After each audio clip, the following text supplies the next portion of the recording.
week. It's been a pretty good week. You moved house. We did, yeah. Actually, Phil, we chose the hottest day in 107,000 years to move. 3 truckloads and 9 carloads of stuff. Had nothing else to do. Wow. Pretty much had to go to church after that, though. Why? Well, it was Easter, wasn't it? But there's nobody there. It's closed. I noticed that when I got there. Was a bit boring, actually, to be honest, sitting there on my own. But I did find the red wine tucked behind the thing there, and there's a lot less of it there now. I can imagine. So yeah, I had a pretty good time actually. That's You know, funny. It was good though. Well, we got some good news this week come out of Hong Kong. With the Hong Kong Zoo closed to visitors, the pandas are finally banging after 10 years. The coronavirus pandemic... Bit like my life, actually. I'm sure Carol will be happy with that comment. The coronavirus pandemic has given a pair of pandas in Hong Kong enough time alone to finally get it on. Keepers at Hong Kong's Ocean Park have been trying unsuccessfully for 10 years to get 14-year-old pandas Ying Ying and Lei Lei to mate naturally. A decade-long effort that has proven fruitless. However, with the zoo closed to visitors since late January because of the COVID-19 outbreak, staff began noticing changes in the animals' behaviour.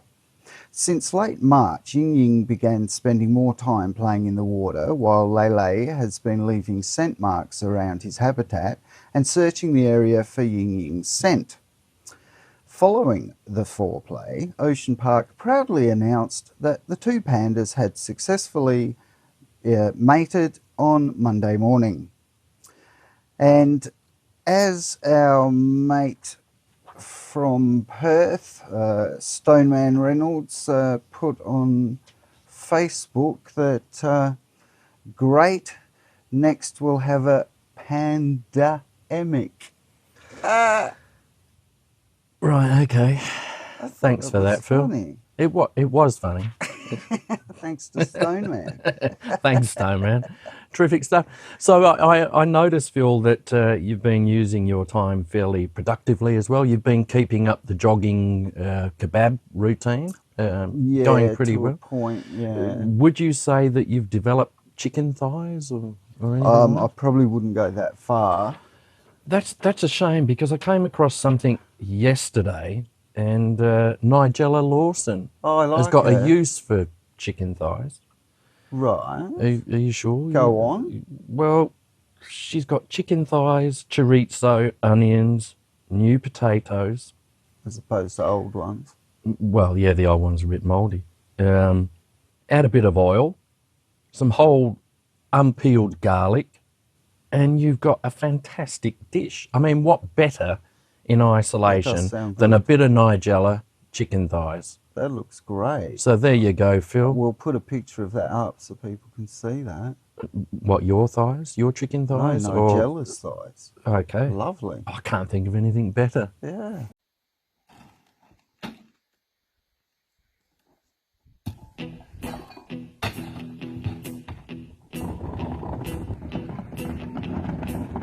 When I wake up, well, I know I'm gonna be the man who wakes up next to you.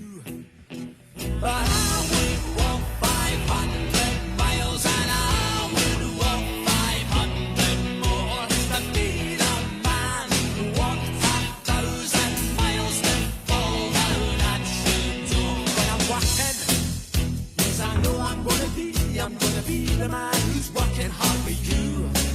I'm gonna be the man who's coming home with you. So during this lockdown, it's really hard to keep fitness up. You know, the gyms are closed and all of that. But What are you saying, Phil? but I think there's a lot of things you can find around the house that you could use. What do you think? I'm sure people, you know, as we've said before, people have been pretty creative. So I think you're right, Phil. And that's exactly why we've got this wonderful lady online with us at the moment, all the way from sunny Broome. my sister Sal, who is a personal trainer amongst many other things that she can do. She's going to take us through, I think, a few routines that we can do to keep Trim Tauten terrific at home. Hi, Hey, Sal. Sal. Hi guys, how are you? Great. Thanks for coming on. My pleasure. How's the weather down there? A wonderful 22 today, I think. Brisk. Awesome. So Okay, what have you got to say? well, what we've got for you, I've put my mind to it, and I thought, yep, I don't know what it's like down there, but definitely up here, all of the sports shops are just completely out of gym equipment, and people are phoning me up saying, Sal, have you got something that I can borrow or buy or whatever? And I'm saying to them, I've pretty well I need everything that I've got for my own use, but have you thought just a little bit outside the square? Because there's plenty of stuff around, as you've said, there's plenty of stuff around that you can use. And after all, a weight's just a weight, so it doesn't really matter what that weight is. So what I've got for you is what we call, it's either a pyramid, ascending pyramid or a descending pyramid workout, which means we start with a certain weight and we do a certain number of repetitions of each exercise. And then we decrease the weight and do more repetitions. So That having a sounds look like around something like I could handle. I'm pretty sure I could handle that routine. yeah, so we're going to start with something like, what have we got here? We've got a bottle of vodka. And we're going to do what is called a vodka V-set. And so what we're going to do is come into this position here where you're leaning back, abs are nice and tight, and then you're going to just lift your legs up and over the vodka and up and over the vodka. We call this a vodka V-set. We start with 10 of those, and then because we've got to reduce the weight of the vodka bottle, we go for the next set. Oh, this one's always a bit of a shock. And then we go with 6 repetitions. Okay? And that's how we do the vodka V-set pyramid. Excellent. Excellent. And how long would I expect the bottle to last overall? You could probably get up to somewhere around 30 repetitions before you've knocked off the bottle of body. Cool. Yeah. Okay, excellent. I think we could do that. Between us, I think we could. Definitely. Mm-hmm. Manageable. Yeah, that's good. And that's another thing you can do, obviously, with your arms length between you. You can do it as a tag team workout, which is fantastic. And you can do that remote as well. Caring and sharing. Caring and sharing. Okay, so now we might say, righty, I've done some work for my core. What about the gun show? How am I going to get the gun show happening? We've got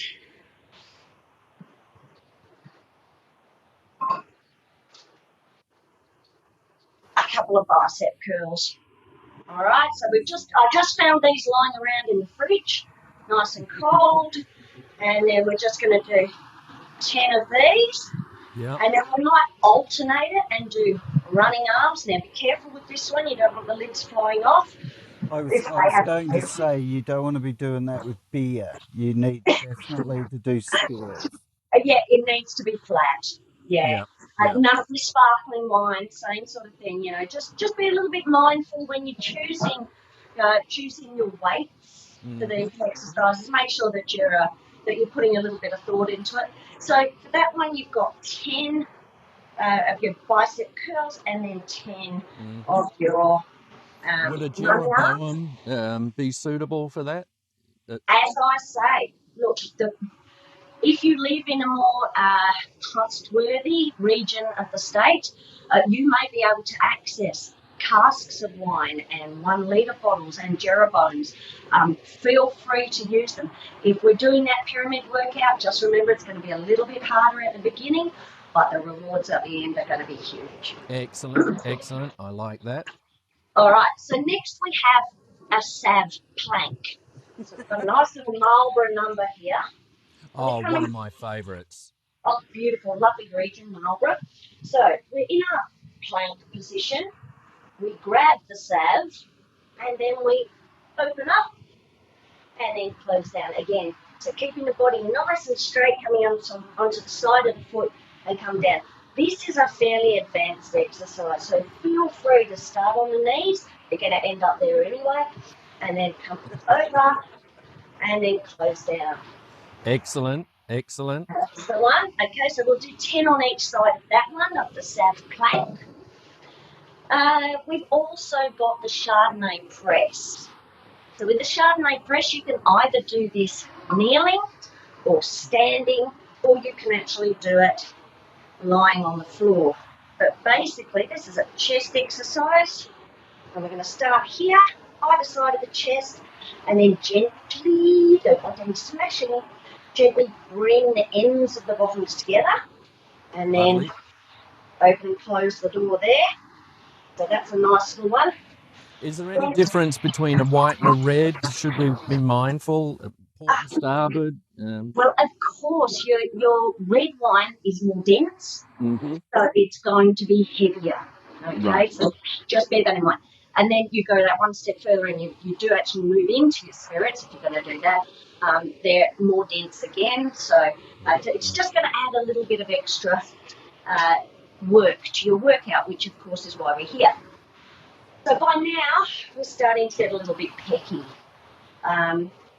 We're lucky in Broome, we can still go down to the beach, okay, as long as we're isolated. And so we might pack the esky up, okay, and we don't want to waste any moments here. So we can do an esky row. It's great exercise, good for the back, good for your biceps, nice for your hammies as well. Now you've got to stick your butt out so you look like a duck. It's not the most elegant exercise, but it's very effective. And then fill this full.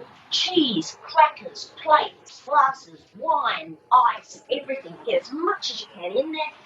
And then before you can reap the rewards, you just need to rip the lats up a bit. So we've got 10 fantastic little esky rows there. And then, of course, you can open it up and go, well, hey, open it up the right way. But, oh, my God. And what did we find in the esky? Every type of cheese you can find in your house. Okay, grab it, put it in a bowl. Yep. This is inspired by Jamie Oliver. So we're going to call this one queso dips. So Nice. all the cheese. Nice. I am a fan of Jamie, I must say. He's an inspired man.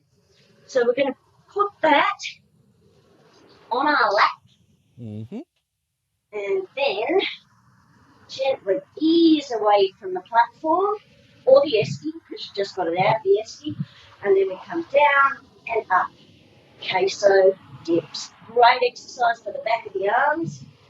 And then once you've finished that, you're going to empty the contents of all of these cheeses into the bowl, stick it in the microwave for a couple of minutes, stir it up, crack black pepper, a little bit of herbs, yummo. Fantastic. Yeah, you could throw a bit of macaroni in that and that. Bit of macaroni. Oh, yeah. Nice. Chorizo, I'm thinking. I don't mind a bit of chorizo. You could make it into a fondue. Oh, Yeah. I hadn't thought about that, but of course, that's a choice. With, of course, the salve or the, The Beaujolais, you might even afford a sparkling with you. All And if you're not allowed down the beach, the back garden. Excellent stuff. And I think in isolation, that's exactly the type of routine that we need, Phil. Yeah. You and I both. I think we can do that. I think we can do that. 20 minutes to half an hour. The rewards probably need a little bit of a nap in the afternoon. We might have to have a nap in between those exercises. You're probably right, Phil. Well, Sal, thanks very much. Isolation exercises, brilliant stuff. I'm sure that everybody in Western Australia can benefit from that. Yeah. It'll go worldwide, I'm sure. It'll go viral. Thank you very much. It will be. We should have had a bottle of Corona there. Thanks so Can't get out. much. Thanks, Sal. Thanks, guys. Thank you. Take Keep care. safe. Bye. Bye.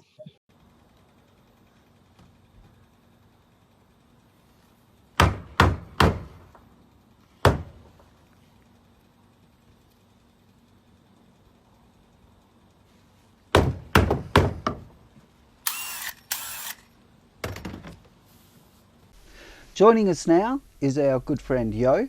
She's a holistic counsellor and life coach, and she's going to join us to talk about a lot of people are finding a lot of anxiety these days with being locked down, not talking to other people, and so Yo's going to give us some tips on dealing with that. Hey Yo, how you going? Hey, hi Phil. Hey Mark. Hi, Yo. How are you guys going? We're not too bad, thanks. So, Good. what would you recommend for people that are on their own and don't have any physical contact with other people? Well, yeah, so it is a really weird space that we're all in at the moment, isn't it? Being isolated from our friends and family, and if specifically, like you're saying, the old people that generally rely on carers popping in and taking them on shopping days and so forth, and even the carers aren't able to be there with them at the moment. But I obviously recommend that we need contact with others as much as possible, so remaining in contact on the telephone or which I do believe the carers are doing as well, making phone calls to their people. But if by chance you're not able to make connection with others at the moment, the best thing to do is to try and keep your mind occupied with really the positive things in life. At the moment, a lot of people's routines are out of kilter, aren't they? Because they might be working from home, or like you say, they're not talking to family and friends as often and things like that. Do you think finding a way to keep into some kind of normal routine, even if it's working from home, doing things that people can actually keep to some kind of time frame, or certain things that they do to keep disciplined? Like keeping in a routine. Definitely, yes. So yes, definitely that would help. Like to maintain your routine, getting up in the morning, having your shower, getting dressed, getting ready for the day. So the routine definitely helps. But the thing is that your mindset is really what determines your reality. So if you're feeling anxiety over the situation that you're in, it is literally your thinking that makes it either good or bad. Nothing's good nor bad. It just is. But our thinking is what makes it good or bad. Have you got any tips for musicians and artists and creative people that may be feeling particularly out of sorts at the moment? Yeah. So any time that our lives are disrupted in one way or the other, we'll experience that displacement.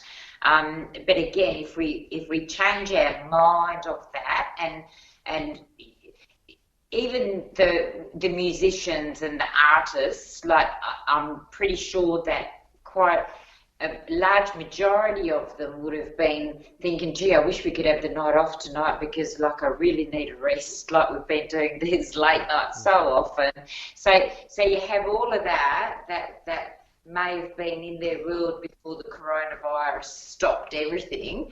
And to be able to actually appreciate the downtime now is a good way of looking at it, because in their downtime, you mentioned in your last video how they're quite creative. They're coming up with new ideas and things. So in their downtime is a good time for them to reevaluate really how they would like everything to be, if it was in a perfect situation, if you So know they what I could write more songs, mean. or they could. Write music, they can explore what else they can do to expand. See, as human beings, our purpose is to be expanding all the time. So often musicians or anybody, like, I think the coronavirus has actually put us all in a position of a opportunity to reinvent, if you like. So it's time to weed out the things that were in our life that were making us too busy or too loud or too confused, really, to be able to create something other in our lives. Do you know what I mean? Some of the older population, my dad's 90, for example, he would say, oh, you know, I've got through World War II, I've done this, I've done that. To be locked down under the situation that they are at the moment is quite a foreign thing to them, but they don't kind of understand why, or some of the finer points to it. So hope is a really good thing for them to become aware of.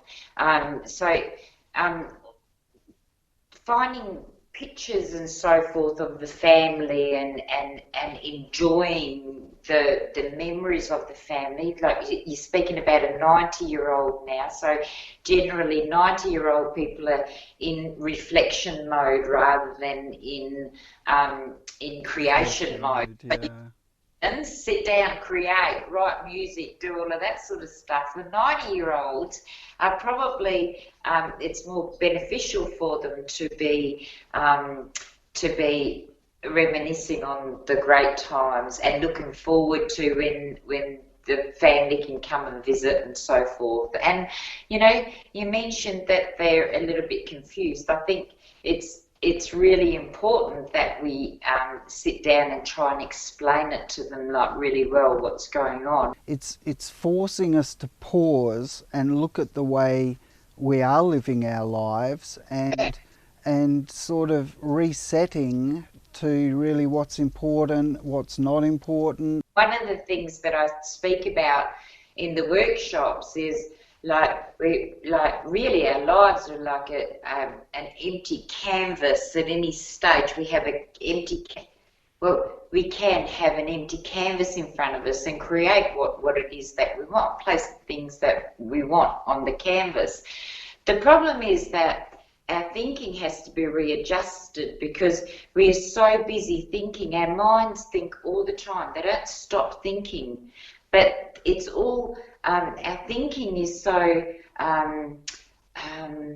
what's the word? Our thinking is tainted because our mind's full of beliefs that are actually just things that aren't really true. They're things, when you're a child, your parents might have told you, you know, like, Johnny, you're a naughty boy, and for the rest of your life, Johnny thinks that he's a naughty boy, so he starts believing he's a naughty boy, he starts acting like a naughty boy, so he becomes a naughty boy. It's so self-fulfilling, isn't it? Yeah, well, it's the human. Whatever we choose to believe when we're told something, whatever we choose to believe is what will become. Our subconscious takes it on, and it becomes who we are in every cell of your body. Like so our thinking is tainted. So at this stage, while the majority of us have created a life unconsciously. In other words, it's just all come about. Like, we think that it's all just happened, and like there's so many people that before the coronavirus actually started, that would be complaining about their life. Like, as a psychotherapist, counsellor, like, I hear a lot of that, and like people aren't happy with their life, how it was even before the coronavirus. Now, the coronavirus, how I view it, has come along, and everyone actually has no choice but to stop and to stop their life or what they were doing, and and we have time to reassess all that, to go, oh, well, I haven't got a job now, or whatever the case may be, and I've got to create a new. So how would my ideal life look? What would it look like if I had an ideal life instead of the one that I was whinging and complaining about before the coronavirus? Yeah? And then, sorry? Yeah, sorry, go on, yeah. Yeah, and then have a time to be able to work through things to be able to get them to live an ideal life. Now, the thing that I start with in therapy is always gratitude. Like, start realising no matter what situation you're in, no matter how bad you think your life is, start considering all the things you can be grateful for. Write yourself a list of things that you can be grateful for, because gratitude is like switching on a light in a dense forest. So when you're anxious and depressed and afraid and feeling all the things that you're talking about, the emotions that we're talking about, the displacement, everything seems dark. It's like being in a dark forest. But once you actually introduce things that you can be grateful for, right,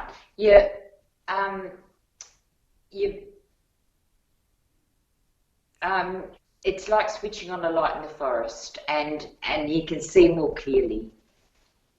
Yeah, that makes total sense. I think this has all really given us pause to reassess our lives of what's important, what's not important, who's important. I've been telling people to ring each other up, you know, and actually talk. Don't just text message or email.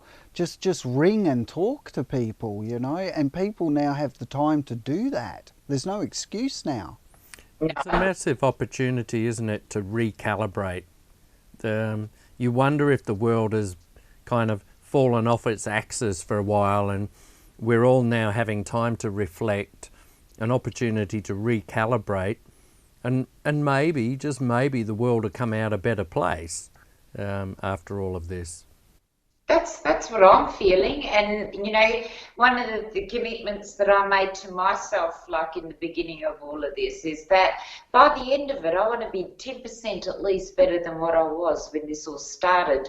So that gives you, so the musicians can do that, even the 90-year-olds can do that, because you know, like, they might be able to introduce a little bit of like exercise in their life, like or singing or listening to music, or that, you know, just improve your life by 10%, and that way get some of those things done that you've been meaning to get done for so long but haven't found the time. There's no excuse for not finding time at the moment. No, that's right. Yeah. It's I think it's a great opportunity. I truly do, and I just hope that everybody else can see it that way. And I mean, I do realise, however, that there are some people that are, you know, that are maybe suffering at the moment, or consider that. Yes, yeah, or depressed.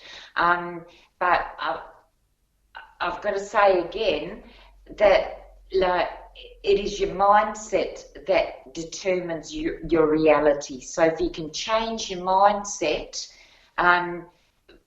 one of gratitude and one of hope and moving forward, then it's like the gratitude in the dark forest, switching on the light. So is like hope, like switching on the light, because it's it allows you to choose growth instead of depression or anxiety. You must choose. There's so many concepts gets that come in all of this because there's choice as well.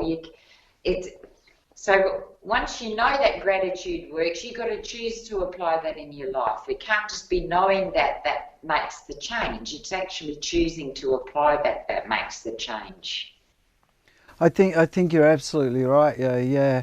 Look, some great advice there. Thanks for joining us tonight, and hopefully we can have you on the show again soon. Thank you, Yo. Well, thank you for having me, and yes, good on you guys. I love your show. Thank you, Yo. Thanks so much. Take care, Yo. No worries. See ya. Bye.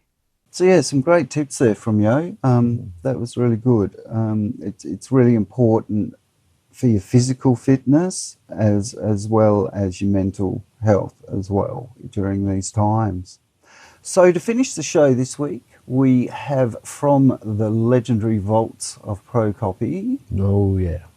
Which we have over 20,000. 20,000 masters sitting in there, Phil. Yeah. That's amazing. Yeah, a lot to go through. Yeah. So who have we got this week? We've got a fantastic track from V Capri to help you through your exercise regime. Fantastic. And keep fit, everybody. Take care, ring each other up, and be safe, everybody. See you next week.